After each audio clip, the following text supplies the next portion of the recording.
In 6 months, we've been able to see 1 million Canadians. These are people who did not have access to care. These are people who won't wind up in emergency rooms. These are people who will have preventative work done so they don't get sick. We need to do this across our health system. This is a conveyor belt of progress that we cannot stop. More than 1 million Canadians have received care under the new dental care program launched by the federal government, and Health Minister Mark Holland says they could reach 6 million people by next year. It's something the Liberals are driving home as they try to put internal drama behind them and focus their fight on Pierre Poilievre. Today, the party began executing a new strategy. They're rolling out dental care, and they're getting pharmacare done to deliver free contraceptives and diabetes medications. Pierre Poilievre has made it clear that he would make cuts to all these investments, removing healthcare services from millions of Canadians. Canadians need progress, not cuts. We won't go back. All right, the Power Panel is here to talk about this. Jonathan Kalis is a former advisor to Prime Minister Justin Trudeau. James Moore is a former Conservative cabinet minister. Andrew Thompson was an NDP finance minister in Saskatchewan. And Shachi Kurl is the president of the Angus Reid Institute. It's good to see you all. Jonathan, that ad and maybe some others were showed to the Liberal caucus yesterday, and the people who came out said they felt reassured. How are you feeling as a Liberal in this situation? Are you reassured by that? They're not going back, apparently. That's we know where that comes from. That's a Kamala Harris line, and it's been somewhat effective. I guess they're trying to take from it, and nothing wrong with that. I don't know if this is going to quell all the dissent. The people who are disgruntled, I probably will remain so to an extent, but I think a big chunk of people who were, unnerved, very concerned, high stress about the situation. And we've been talking about it for weeks on this show and elsewhere. It's that, where is the plan? And so seeing something, and this is one ad, and so this is not going to change the result of the election or change everybody's mood. But it's the beginning. And a lot of people will say, where has this been? Look, Pierre Poilievre has done, under his leadership, but also the previous leaders, they've done a great job of fundraising at a grassroots level. So not just the amounts of money, but really the number of donors. They've been kicking everyone's butt for a number of years. And so that gives them a war chest and the ability to, go on air early. And you saw Stephen Harper do that in 2015, and it was effective until the Liberals got on the air really a few weeks into the campaign. So are we going to repeat 2015? We're far from that right now. And it's an incumbent government. It's a whole different situation. But, nature abhors a vacuum. And when the only message was Pierre Poilievre ads on TV for over a year, people started to listen. Their frustrations were given a voice and a face. And so they were able to focus on that with, again, Poilievre is very talented at the one line. So it gave him an opportunity. This is the beginning of fighting back. And I'd like to see the next ads. This is a good start. Okay, so James, look, we don't know what kind of money is behind this thing, how widely it's going to go into circulation. That all really matters beyond just the creative. You're seeing there the start of an argument that these are the things we did to help you out during the COVID. Here's the health things we're trying to do and doing into the future, and it's all at risk if you vote for the other guy. Is that the start of a compelling argument in terms of a pitch to Canadians? What do you make of it? Don't know how compelling it is. It's entirely predictable. I gather it's a digital-only ad at this point, so they showed it to their caucus, and we're talking about it. Beyond that, I don't know where else it's being seen. But look, if you believe that Justin Trudeau shouldn't be the leader of your party, and they roll this ad in front of your caucus, and you come out of there thinking, "Well, I'm good," then you're frankly a pretty cheap date, and you're pretty easy to convince. I think there's a few other data points, but I take your point. Yeah. Yeah. So we'll see. I mean, the attacks in politics don't have to be true in order for them to be credible. And the attacks in this ad are not true, but could they be credible? Conceivably. I mean, saying that Pierre Poilievre is going to take all this away is not true. What if Pierre Poilievre comes out and says the dental program is shown to work? We're going to keep it in place. As a matter of fact, we're going to extend it to, new groups of Canadians who currently don't qualify. And then where are you at? And by the way, this one thing that they're hooking their pivot point and their recovery on is not a policy that the Liberals did in any one of their majority mandates or previous parliaments. They took it from New Democrats. So, if you need New Democrats to get things done, it's hardly an argument for getting yourself reelected. Right. So I don't know. I think there are a bit of holes in the strategy is my long way of saying it. Okay, well, Andrew, I don't know if what they're saying is not true, because the comments from Andrew Scheer and from Pierre Poilievre certainly don't suggest they intend on keeping the dental care program. They've made comments like, oh, these programs don't exist. But, they do in some form. The question is whether they get to be fully formed and what the Conservatives will definitely do about it. But what's your sense on what's playing out here with this? Well, I hope they're not spending a lot of money putting this ad out, because it's not. I just don't sense it's very effective. You're borrowing a slogan from the American Democrats to defend policies you borrowed from the NDP, to launch an attack that the Conservatives are maybe going to pull back programs you haven't even fully implemented yet. It's just a very, very odd kind of weak argument. There's so many other things that the electorate are talking about that they could be positioning on. I mean, it does look like finally the economy is picking up, the interest rates are coming down. The Liberals have been most successful when they've gone out on hope. If they're playing to try to make the electorate angry, I think that works against them. So I don't get the strategy here, and I don't see how this really works in their favor, or helps turn the tables or the votes one way or the other. Shachi, how do you see it?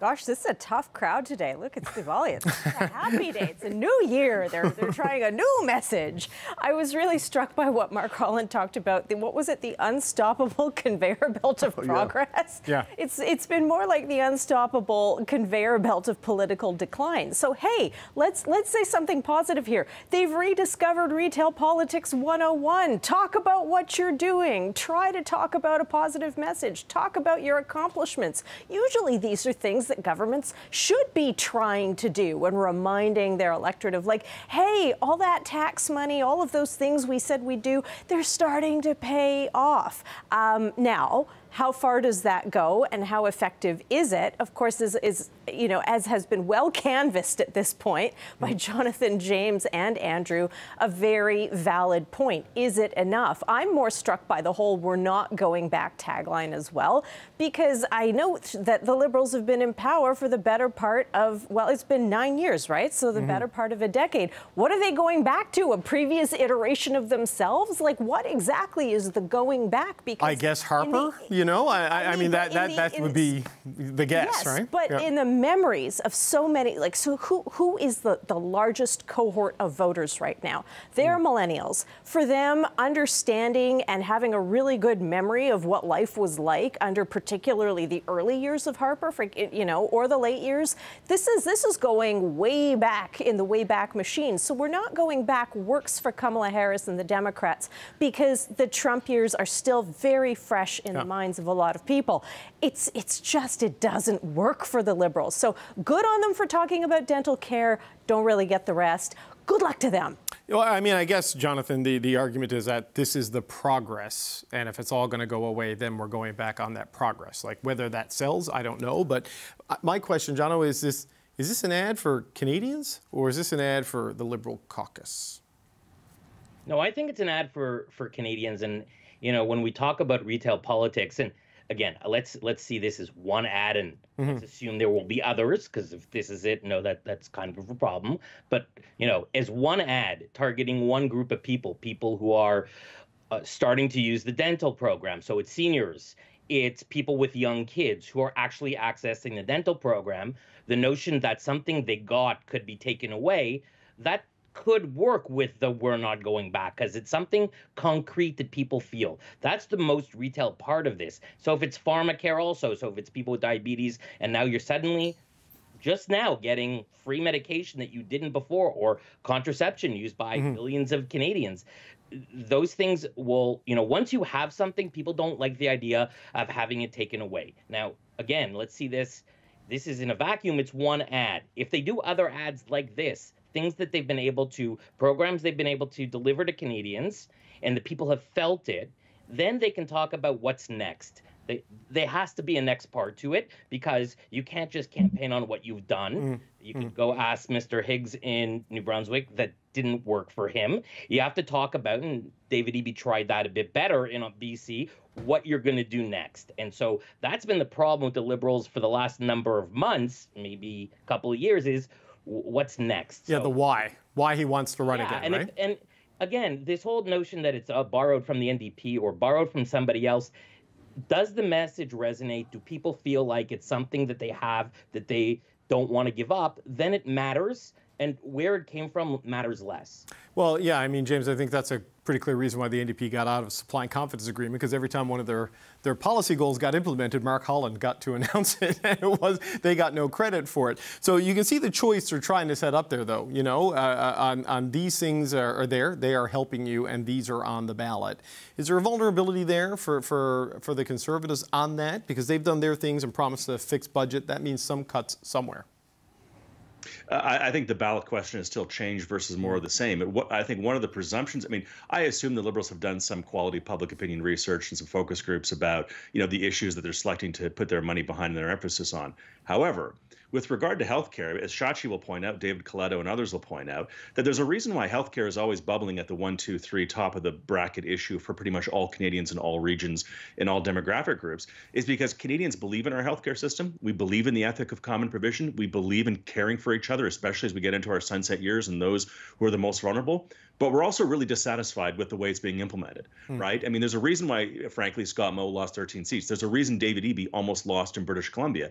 It was a devastating punch that John Rustad landed out here in British Columbia when he pointed out that under a New Democrat government that's spending more money on healthcare than ever before, under a progressive Justin Trudeau government that's spending more money on healthcare than ever before, we still have to send British Columbians to private for-profit healthcare clinics in Washington state to get basic healthcare.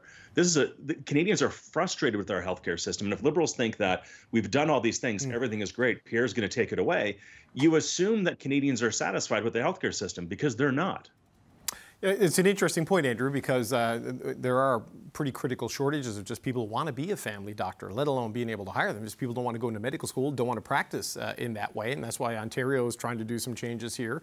I mean, can you, as an incumbent government, make healthcare a central thing when the pandemic, quite frankly, made things a whole lot worse in the health system, and there are challenges there that you need premiers on board to help solve, and there's not a great relationship there right now in a lot of cases.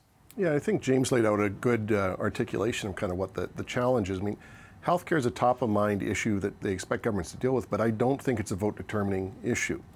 And that's one of the bigger differences here. It is something that people demand competence from their governments on, and will punish them if they aren't. But I just don't think that there's enough differentiation right now between the three parties in any demonstrable way that puts that question directly on the ballot. Now, if the Tories come out with something quite radical, maybe that changes the equation, but right now it doesn't look like that's the case. And a lot of people are sitting there looking at Conservative governments provincially that they're prepared to vote back in, and realizing this is a shared kind of responsibility. So I just don't think that this type of ad works. I mean, frankly, this is the type of ad I'd expect the NDP to run, which I'd also say I don't think works for them. But this seems to be what they're doubling down on. My big fear for the Liberals is that they have locked themselves into a mindset that is going to run a campaign very much like what they did with Kathleen Wynne in Ontario. That kind of sorry, not sorry, we know better, you guys should just smarten up and get back on track with us. Well, that would be an interesting strategy to try. Shachi, as James points out, change is definitely the big issue in the political climate right now, and nostalgia is comforting, but it's not necessarily an effective campaign strategy. If it's not healthcare, if it's not the threat of Conservative cuts, I mean, what is the argument, what is the issue set that you see in the data that an incumbent government of 9 years can turn to in their ag campaigns? When I look at the Liberals who have defected to the Conservative Party, 14 percentage points in terms of vote intent have gone 1 for 1 from the Liberals to the Conservatives over the last 3 years. What are they dialed into? What do they care about? Yes, James is right, Andrew's right. People do care about healthcare, and provincially, particularly in terms of healthcare delivery, access. Can I get a doctor? To the extent that they draw that line between access to a doctor and what the Prime Minister's doing or what the federal Liberal government is doing on any given day, I'm not sure. But when I look at those Liberal defectors who have gone to Pierre Poilievre and the Conservatives, what they care about is the size of the deficit, is about the growth of the economy, is about productivity, and really those bread and butter economic issues where you start to hear it. You hear it anecdotally, and you also see it in the aggregate. People saying, look, I really just wish this government would get back to some of the basics around fundamental economic management. And of course, you're going to hear the Prime Minister and others come back and say, look, we're doing, on debt to GDP, GDP, on other indicators, we're doing fine, we're ticking along. But of course, we've all heard the real alarm bells around productivity as well. So those are the issues. When I start to see the size of the deficit ticking up again, taxation, economic growth, jobs as top issues, and you take those four and you put them together, that starts to outpace what people care about, more so even now than cost of living as inflation starts to come down and interest rates start to come down, more so than cost of housing, more so than health care. And so I think, you know, we can't, people always ask us like, oh, what's the ballot question going to be? You never know what the ballot question is going to be until the ballot question sort of presents itself somewhere in that third week of a campaign. But in this case, I do think that there is a narrative around economic management that maybe we're not talking about, that a lot of Canadians are talking about. No, I think it's a really good point, Shachi. And Jonathan, this is something I've been talking to a lot of anonymous Liberals over the last couple of weeks as they sign letters and don't sign letters and call for secret ballots. And there is a consistent thread there that, never mind the polling data and the fears of ending up like a Kathleen Wynne Liberal Party, they want to move back to more that less ideological, more pragmatic, centrist kind of vibe of the Paul Martin, Jean Chrétien days, and a lot of the people who Shachi says have left kind of agree with that, right? So is that even possible at this stage for this government? And how do you do it when you've got people calling for a secret ballot nonstop? Well, besides the secret ballot part, the challenge is you head into an election, they're going to try to present a budget, not a matter of even if it passes or not, but present a budget that becomes, in a sense, the platform, the message that they want in the campaign. And how do you give out the appropriate amount of goodies to everybody who wants something in the budget, but also demonstrate fiscal responsibility? That's always the biggest challenge. But the other thing I would say, not that I disagree with Shachi about the turn on what the focus on issues, like more macroeconomic type of questions, but that's always been the weakness of this government, is talking in macroeconomic terms, debt to GDP ratio. That doesn't resonate with voters in terms of my pocketbook, and when I go buy things, that's a challenge for me. And you talk about the percentage of the deficit to the GDP, but it makes no difference to me because I can't pay for my groceries. So they have to deal with presenting an image that's, you know, more fiscally responsible, but they have to do it in such a way that actually is in English and not in economic kind of terminology. Well, on that too, and James, I wonder about, we saw the Saskatchewan result where Scott Moe, fifth majority, that's a remarkable accomplishment for any party, but diminished and reduced and trouble in the cities. We saw Blaine Higgs lose his majority and his seat in New Brunswick, and I was in New Brunswick for the election, and some of the things you heard is that he wasn't focused enough on the things that people wanted. Like, he wasn't focused on health and cost of living. He was focusing on his pronoun policy and fighting with his caucus. And I know Moe has made the pronouns and things also a central part of his campaign. Is it an inability to focus on like the core issues people actually talk about at their table, you know, when they're talking at the end of the day, that is the challenge there? I suppose it's true, and don't forget David Eby lost 13 seats as well. Yes, so of course. Swing parties had a challenge as well, and that's one of the challenges that I think the Liberals have, right? Is this effort to keep the tent so big and so wide open that you have people on the progressive left and sort of, as we call them sometimes, Chamber of Commerce Liberals. They're people who are socially on the left but try to pretend to be fiscally conservative as well. You know, one of my favorite quotes in politics, John Quincy Adams, being all things to all people means being nothing to no one. And so if you broaden your tent so far and you can't keep everybody in, then everybody eventually will start to leave. Second problem I think that the Liberals have is that, you know, as you have an internal fight about leadership, you know, perceived or not, real or not, how big the rebellion is or not, or the grumbling of the backbenchers is or isn't, as long as you guys are talking about your party, you're not talking about my family.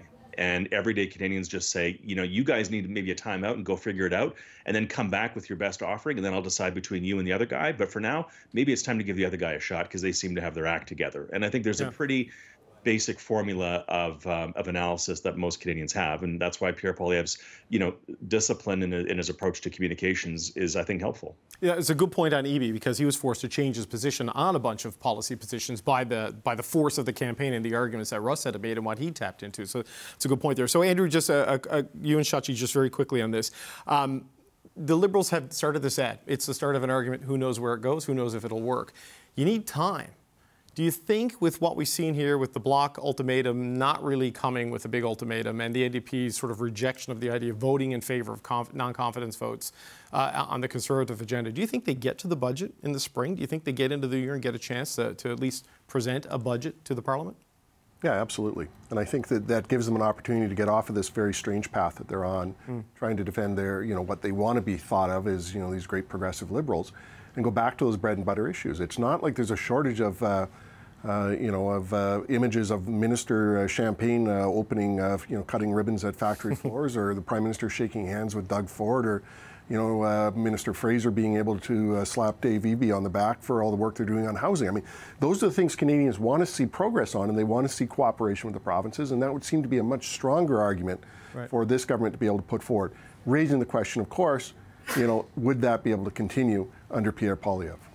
Okay, Shachi, your quick thoughts on how much runway there is for this argument to take hold. What's that kid's song about, like, how does the ant fell the rubber tree plant or something like this? So, they have to start somewhere. It starts a day at a time and at a time. It may be far, far, far, far too little too late, but of course they have to try and they have to start somewhere. And today, we spent at least half of this panel talking about the ad as opposed to the internal stuff. So I am sure I think they're all kind of related. That's a win. That's a win. Yeah, there you go. Yeah, but it's all kind of related, right? The internal pressure and the anyway. So it's a continuum. Shachi, is a continuum, and we'll continue this probably a week from now when we'll have the U.S. election results, and the world will be completely different potentially.